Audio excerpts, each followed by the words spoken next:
Welcome to the Eat Away Kidney Stones podcast. I'm your host, registered dietitian and kidney stone expert, Melanie Betts. After learning a ton about kidney stones and helping people prevent stones at the University of Chicago, I was fed up with all the terrible advice people were finding online. So I decided to do something about it. The Kidney Dietitian was born. This podcast is for people who want to learn what actually works to prevent kidney stones and still enjoy life, eating, and their favorite foods. Let's dive in.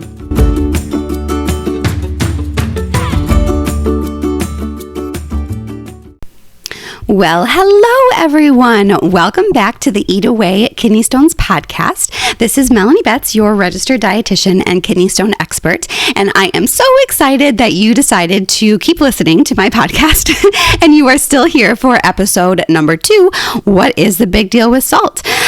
So today we're going to be diving into everything salt and kidney stones. So I feel like so often, you Google or your doctor tells you like, yeah, watch your salt for kidney stones, but that's not super helpful, right? You might be wondering like, how in the world does salt have anything to do with kidney stones? How much salt can I eat? And all of that. So today we're going to be diving into everything that I want you to know about salt and stones. And so let's go ahead and get started. So the first thing I wanted to talk about is what is the connection, right? How does salt cause kidney stones? We know that most stones are made of calcium and oxalate or calcium phosphate or uric acid, and salt is not in any of those names, right? So how does salt impact kidney stones? And the answer really comes down to urine calcium. So I won't bore you with the nitty-gritty physiology of all of this, but basically all of the salts that your kidneys get rid of, and your kidneys get rid of most of the salt that you eat, which we'll talk a little bit more about later. But basically the way that your kidneys handle that sodium or salt, we'll use those two terms interchangeably for the purposes of this podcast. The way that your kidneys get rid of that salt is by getting rid of a calcium molecule. Okay, so the more salt you eat, the more salt gets put into your urine, because that's how your body deals with salt, which means the more calcium is in your urine. And despite what you may read online, the biggest driver of kidney stones is actually high urine calcium. Most stones are formed because there's too much calcium in your urine. And so there's the connection, right? The more sodium you eat, the more calcium ends up in your urine, and all of that calcium floating around in your urine is what really is driving that kidney stone formation. So that's the connection, right? And that is why it's so important for those of us with high urine calcium, especially, to be watching how much salt that we eat. In addition, basically all of us should be watching how much salt we eat. So the benefits of following and I won't even call it a low sodium diet, we're going to say just like the right amount of salt that all of us should be eating, go far beyond just kidney stones. The biggest thing that we think about with salt and health is certainly high blood pressure or hypertension. Following a lower sodium diet can definitely help prevent or help treat high blood pressure. So that's something that's probably very relevant to many of us listening here today, because people who have kidney stones are generally at a higher risk of hypertension or high blood pressure. Eating the right amount of salt can also help lower your risk of stroke and heart attack and other and other heart diseases. So lots of big benefits to watching how much salt that you eat. So the next thing that you might be wondering is, okay, Melanie, well, how much salt can I eat? I've started looking at those nutrition facts labels and I see that there is salt in just everything, which it can be very overwhelming when you're just getting started. So don't worry, it gets easier, I promise. Just like anything, we have to practice, and practice makes perfect. And I think one of the things that people sort of do wrong, or the biggest panic that people have when they first go down this journey to cutting out how much salt or lowering how much salt that they eat, is that they think that they do need to cut out salt. And that is definitely not the case. Your body needs some sodium to function, for sure. No one ever is aiming for a zero sodium diet. Instead, we're just looking to eat the right amount of sodium. And unfortunately, most of us in the United States are eating a whole heck of a lot more sodium than we need. So I believe the average intake in the United States is somewhere in the realm of 3,200 or 3,500 milligrams of sodium per day, which is a lot, especially when we consider that the recommended intake for the general population, like I said, the sodium thing has impacts way beyond kidney stones. But the recommendation for the general public from the Dietary Guidelines for Americans is 2,300 milligrams of sodium per day. So that's about 1,000 milligrams less than what most of us are eating, at least in the United States, which is about a third less than what we're eating. So that's pretty significant, right? Most of us are eating a whole lot more salt than we need to be. The recommendation for people with calcium kidney stones who have high urine calcium is actually the exact same as the recommendation for Americans in general. So 2,300 milligrams. So 2,300 milligrams of sodium is a good guideline for most of us to be following, whether you have kidney stones or not, quite frankly. There may be a couple people who have a lower sodium goal of 1,500 milligrams per day.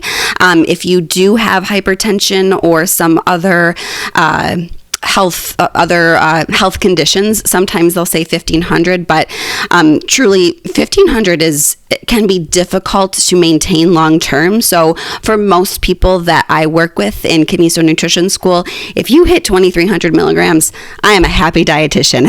That is wonderful. So that 2,300 milligrams is a really good goal to meet.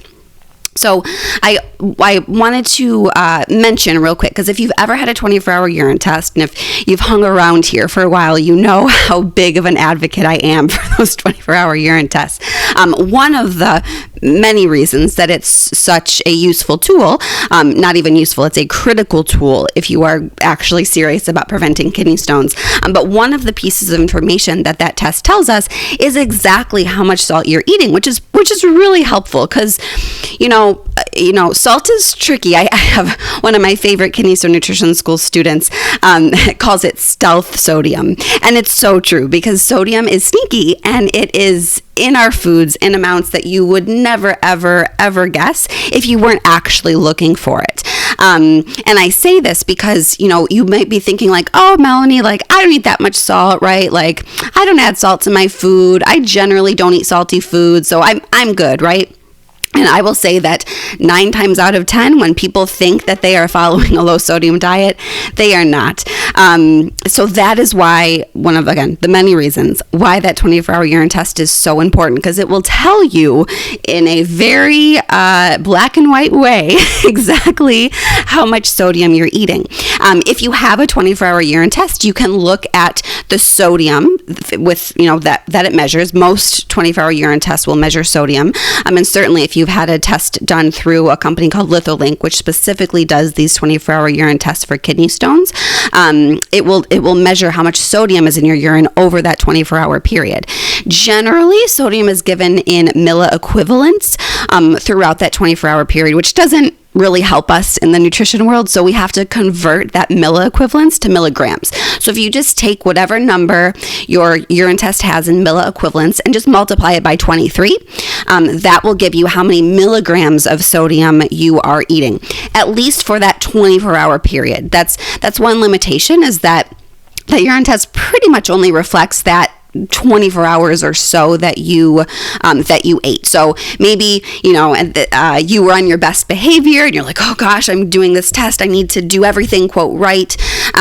So it gives you that your sodium intake for that one day. So keep that in mind. Think about if you can remember what you were eating that day that you did the test. Like, was it pretty much what you typically eat? And if so, that should give you generally a good idea of what your sodium intake is. But it's a really, really good way to kind of check in with yourself and say like, oh, like, am I anywhere near that 2,300 milligram mark? So again, if you want to use that urine test to see how much sodium you're eating, take that milliequivalence sodium number, multiply it by 23, and that will give you how many milligrams of sodium you are eating per day. And again, our goal is around 2,300 milligrams for most people.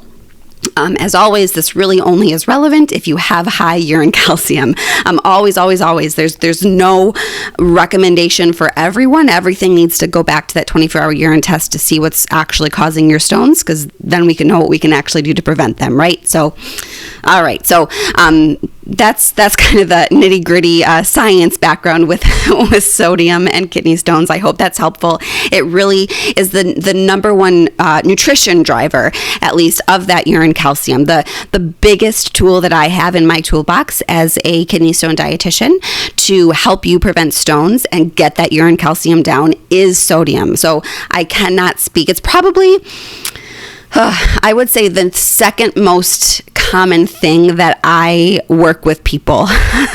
Fluids, number one, spoiler alert, but sodium is a really big deal for many people, again, because so many of us are eating so much more salt than we realize, and that urine calcium really is the most common sort of driver of kidney stone formation for most people. So 2,300 milligrams is our goal. For reference, 2,300 milligrams of sodium is about the amount of sodium in 1 teaspoon of salt itself, which might seem like a lot, might seem not a lot, depending on who you are.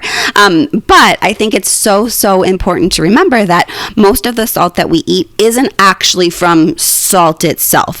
Actually, only like 20% or so of the salts or sodium that most of us eat is from like salt that we add to our food, whether it's during cooking or whether it's the salt shaker at the table. I if I had $1 for every time someone said like, oh, I don't eat a lot of salt, I don't add salt to my food, I would never have to work again a day in my life, because all the time people say like, oh, I don't add salt, I'm cool. But that's really dangerous, because that stealth salt, as my students so appropriately named it, is really what the problem is and where most of the salt comes from for most of us. So about 80% of the salt that we eat is already in our food. About 80% of that sodium is coming from things like restaurant foods, which is a big one. It's coming from things like sauces, so like soy sauce or ketchup or mustard or Worcestershire sauce or spaghetti sauce. It's coming from things like prepackaged foods. So, like if you get potato salad at the grocery store, or if you get frozen prepared meals, so like a lean cuisine frozen meal, or like those bagged stir-fry dishes, right? Like anything that's sort of already prepared and ready to go at the grocery store, whether it's made at the grocery store or in like a frozen food section or grocery or a refrigerated section or something like that. Canned food is another big one. That is really where we need to start when we are working on getting sodium lower, or I don't want to say out of the diet, because again, that leads people to think that we're looking for 0 milligrams on food labels, and that's definitely not the case. But lowering the amount of salt that's in our diet, these well, I'll call them processed foods, or sort of ultra processed foods, is really what most of us need to be looking at. A good rule of thumb is if anything has a nutrition facts label on it, there's a chance that it's high in sodium, and we should be peeking at that sodium line to see how much salt is in it. Because again, without looking at those numbers, especially when you're new to this and you're just getting started and trying to figure all this out, those nutrition facts labels are your guide. They will tell you how much salt is in there. A lot of times people will ask like, okay, Melanie, well, what am I looking for? Like, what's my cutoff, if you will, on that nutrition facts label? And that's really, really hard for me to answer, because we're looking at the whole day average here, right? Our goal is generally 2,300 milligrams or so of sodium per day, or somewhere between 1,500 and 2,300 milligrams of sodium.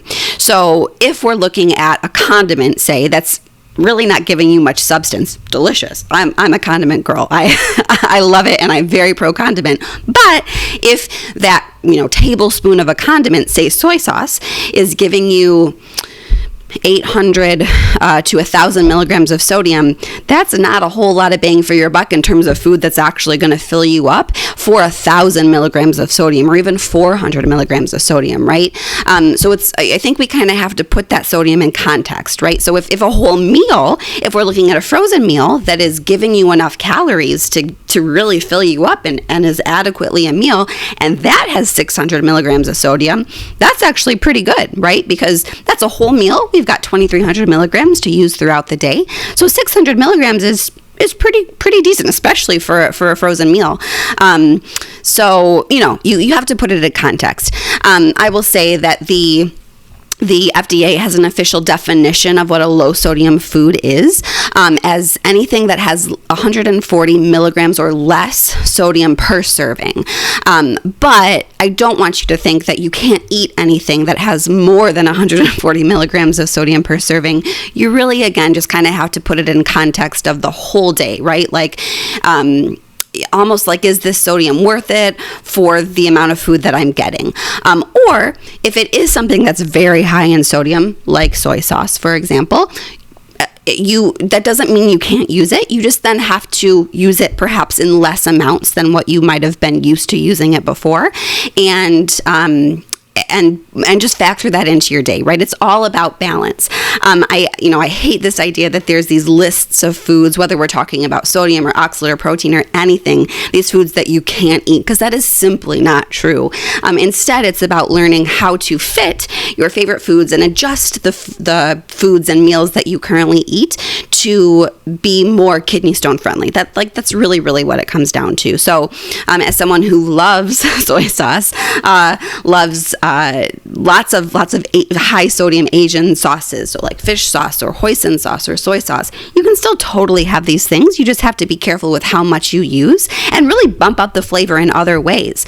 My favorite ways to add flavor to food, because oftentimes when we first go down this low sodium diet route, we think, oh, food is, doesn't taste good.